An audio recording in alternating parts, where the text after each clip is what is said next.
સતત બીજા દિવસે સેક્રેટરીની ટીમ અત્યારે ઉમરગામ તાલુકામાં હાલ જે પ્રમાણે નુકસાની થઈ છે એને લોકોની મુલાકાત કરી રહી છે. આજે ટીમ્બી ગામમાં આવેલા છે. ટીમ્બી ગામમાં પણ બહુ ભયાનક નુકસાન હતું.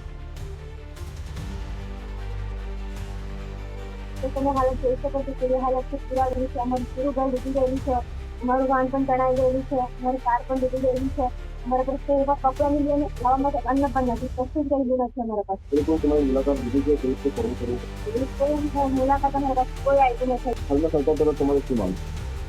જોવા અમારે તે લોકો તો મુલાકાત આવ્યા નથી, પણ જોવા અમારી શું હાલત છે તમે તમારા દ્વારા અમને સુધી પહોંચાડો કે અમારા હાલત કેવી છે, કેટલી ખરાબ થઈ રહી છે. અમારા પાસે કશું જ અમારું રહેલું નથી. તમારા ઘરમાં શું નુકસાન થયું?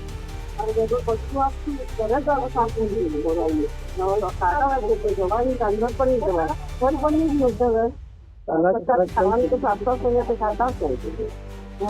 નુકસાન થઈ જાય, એટલું વસ્તુ નહીં. ઇન્સ્ટાગ્રામ પર તો બહુ બધી ઘણી પ્લાનો થઈ રહી છે. ઘણા બધા સૂચોનું વિતરણ કરી રહ્યા છે, ઘણા બધા કીટ આપી રહ્યા છે. આપણા ગુજરાત પાલક નેતાઓ પણ આવીને કીટ આપી રહ્યા છે. તો અહીંયા કેમ છે? ખાલી 2 પીસ ખાવાનું આપ્યું છે સાંજના ટાઈમમાં, 2 દિવસ. બીજું તો જોવા મળે તો કોઈ નથી આવ્યું. પૂરું આખું પાણી ભરાઈ ગયું, આખું ફ્લોર પાણી હતું. એટલે ઘરનો પચાસના ટાઈમે આખી દિવાલો તૂટી ગયેલી, સાફ નુકસાન થઈ ગયું છે. ઘરમાં ખાવા માટે રાસ્તા નથી, કશું કઈ નથી એમ. તો પરમાત્મા જગદીશભાઈ જે ભાજપના અધ્યક્ષ છે ગુજરાતના, એ પણ કરવામાં આવેલા હતા.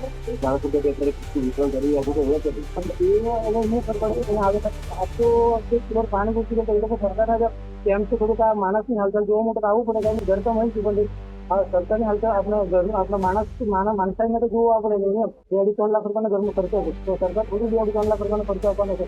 હાલમાં એટલું જ કઈ ઉમરગામમાં ટીમ્બી, કોતરમાળ અને સંજાણ જેવા જે વિસ્તાર છે તે ખરેખર બહુ મોટું નુકસાન છે. ઉમરગામ નગરપાલિકા દિશામાં કાલે મેં પ્રમુખ સાથે વાત કરી. એમને કીધું અમારું એટલું બધું નુકસાન નથી. ત્યાં રીલ્સ બનાવીને બરાબર વાયરલ થઈ રહી છે. કીધું આપીને તો અહીંયા જરૂરત છે, અહીંયા જરૂરત છે લોકોને. અહીંયા આવો ને અહીંયા લોકોની પરિસ્થિતિ જાણો. સતત બીજા દિવસે સેક્રેટરીની ટીમ અત્યારે ઉમરગામ તાલુકામાં હાલ જે પ્રમાણે નુકસાની થઈ છે એને લોકોની મુલાકાત કરી રહી છે. ગઈકાલે આપણે સત્તરવાડની જે પ્રમાણે લોકોની રજૂઆત સાંભળી. આજે ટીમ્બી ગામમાં આવેલા છે. ટીમ્બી ગામમાં પણ બહુ ભયાનક નુકસાન હતું. વરસાદ એટલા હજી વધારે હતો અને સાથે ડેમના પાણી છોડવામાં આવેલા, જેના કારણે નીચાણવાળા વિસ્તારોમાં પાણી ભરાઈ ગયેલા હતા. ત્યારે હાલ ઉભેલા છે ટીમ્બીનો આંબાવાડી વિસ્તાર છે. અમારા કેમેરામેન તમને દ્રશ્યો બતાવશે કે પ્રમાણે લોકોની પારાજસ્તા ફેલાયેલી છે. એ પ્રમાણે લોકો સામાન બધો બગડીને ખરાબ થઈ ગયો છે.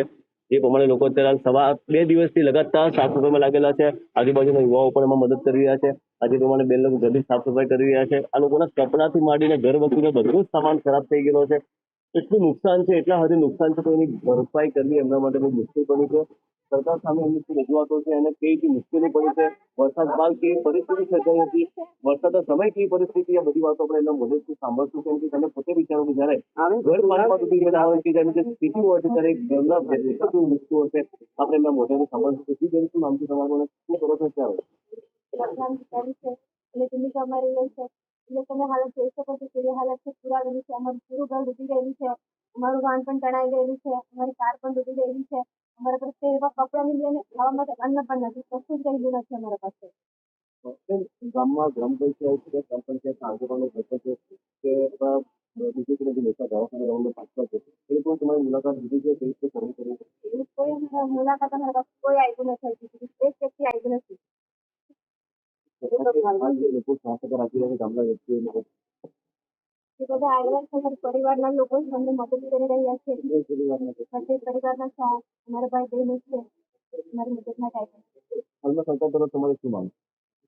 જોવા અમારે તે લોકો તો મુલાકાત આવ્યા નથી, પણ જોવા અમારી શું હાલત છે તમે તમારા દ્વારા અમને સુધી પહોંચાડો કે અમારા હાલત કેવી છે, કેટલી ખરાબ થઈ રહી છે. અમારા પાસે કશું જ અમારું રહેલું નથી. હાલમાં અહીંયા સર્વે પંચાયત દ્વારા કરાવવામાં નથી આવેલા. હા, બીજી વાત, પરંતુ અહીંયા જે પણ લોકો છે લોકો ખૂબ જ હેરાનગતિ સામે તો માસી છે, આ માસીને મળશું. માસી, શું નામ છે તમારું ને ક્યારે? વરસાદમાં શું નુકસાન છે તમારા ઘરમાં? શું નુકસાન થયું? હવે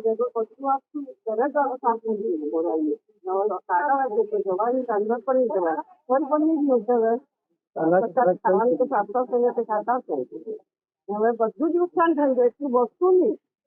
એક ઘરમાં છે, કપડું નથી. સરકારને શું રજૂઆત કરશો? સરકારે જે કરે છે સરકારના માણસો જે કરે છે હવે હજી આવ્યું તો કોઈ નથી. આપણે ભાઈ પણ છે અહીંયા તમને મળશું કે ભાઈ શું નામ છે તમારું? મારું નામ સમજે તમારે પિતા પર કેમનું નુકસાન થયેલું કે જણાવો. મારું નામ ધર્મેશ છે. કોઈ અમને ઘરે તો કોઈ જોવા માટે સરકારી કોઈ નથી આવ્યું.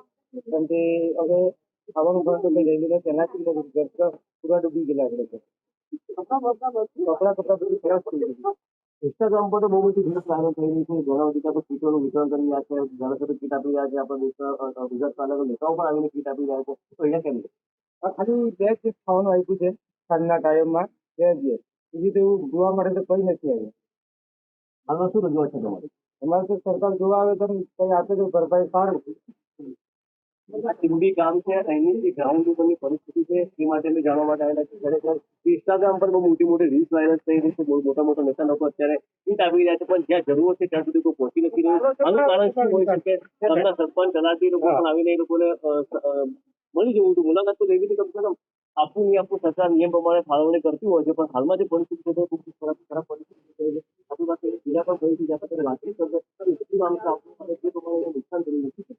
ઘરનું છે ને આખું પાણી ભરાઈ ગયેલું. આખું ફ્લોર પાણી હતું એટલે ઘરનું પચાસના ટાઈમે આખું દિવાલો તૂટી ગયેલી. સાફ નુકસાન થઈ ગયું છે. ઘરમાં ખાવા માટે રાસ્તા નથી તો શું કઈ નથી. સરકારને કહી સરકાર અહીંયા ઘરે કોઈ મળવા પણ આવ્યું પણ નથી. તો સરકાર મળવા આવે તો કઈ સરકારને આપણે રાય જતાવી છે એવું કઈ સરકાર પણ મળવા પણ નથી આવ્યું. ગ્રામ પંચાયત સરકારનો કોઈ માણસ જ આવેલું નથી. એમ તો જોવા માટે સરપંચ કોઈ જોવા માટે આવેલું. કાલે વિશ્વકર્મા જગદીશભાઈ જે ભાજપના અધ્યક્ષ છે ગુજરાતના, એ પણ કરવામાં આવેલા હતા. ધારાસભ્ય અત્યારે કીટનું વિતરણ કરી રહ્યા છે. તો અહીંયા એ હવે હું ખબર પડે અહીંયા આવે આખું 1 ફ્લોર પાણી ઘૂસી ગયું. એ લોકો સરકારના કેમ છે થોડુંક આ માણસની હાલચાલ જોવા માટે આવવું પડે. કે એની ઘર તો મળી પણ આ સરકારની હાલચાલ આપણા ઘરનું આપણા માણસાઈને તો જોવા પડે ને. એ બધું હવે હું કરી શકું? સરકાર આવે તો કઈ થઈ આવે 2-3 લાખ રૂપિયાનો ઘરનો ખર્ચો છે. તો સરકાર થોડી 2-3 લાખ રૂપિયાનો ખર્ચો આપવાનો છે. સરકાર આપે તો બહુ મોટી સાચી વાત છે. હાલમાં પરિસ્થિતિ છે, લોકોના ઘરોમાં નુકસાન થયેલા છે અને લોકો નારાજ પણ છે. પણ ઇન્સ્ટાગ્રામની જે સિસ્ટમ નીકળી છે ને, ફોટો આપીને વાયરલ થાવ અને વાહવાઈ મેળવો. ગ્રાઉન્ડ લેવલ પર શું સમસ્યા છે ને એ પોતે જાણશો ને ત્યારે જ ખબર પડશે. ગ્રામ પંચાયતને અત્યારે હાલ દરેક જગ્યાએથી જાણ કરવામાં આવી છે અધિકારીઓ દ્વારા કે તમે લોકો પોતે જ એ લોકોની તપાસ કરો. સિસ્ટમ બનાવેલી છે, લિસ્ટ બનાવો અને એ લોકો રજૂઆતો સાંભળો. પણ 2 દિવસ થઈ ગયા છે. ટીમ્બીની અંદર ખરેખર ટીમ્બી અસરગ્રસ્ત વિસ્તાર છે. ખાડી અને દરિયાની નજીકમાં આવેલો વિસ્તાર છે. માછલી સમાજના લોકો અહીંયા રહેતા આવેલા છે. એ લોકો માછીમારી કરીને પોતાનું જીવન ગુજારતા હોય છે. આવી જ્યારે આફત આવી પડે ત્યારે લોકો ભાંગી પડે, ત્યારે એમને મદદની ખૂબ જ જરૂરત હોય છે. હાલમાં એટલું જ કઈ ઉમરગામમાં ટીમ્બી, ખોતરમાળ અને સંજાણ જેવા જે વિસ્તાર છે તે ખરેખર બહુ મોટું નુકસાન છે. ઉમરગામ નગરપાલિકા વિસ્તારમાં કાલે મેં પ્રમુખ સાથે વાત કરી. એમને કીધું અમારું ત્યાં એટલું બધું નુકસાન નથી. ત્યાં રીલ્સ બનાવીને બરાબર વાયરલ થઈ રહી છે. કીટો આપીને તો અહીંયા જરૂરત છે. અહીંયા જરૂરત છે લોકોને. અહીંયા આવો ને અહીંયા લોકોની પરિસ્થિતિ જાણો.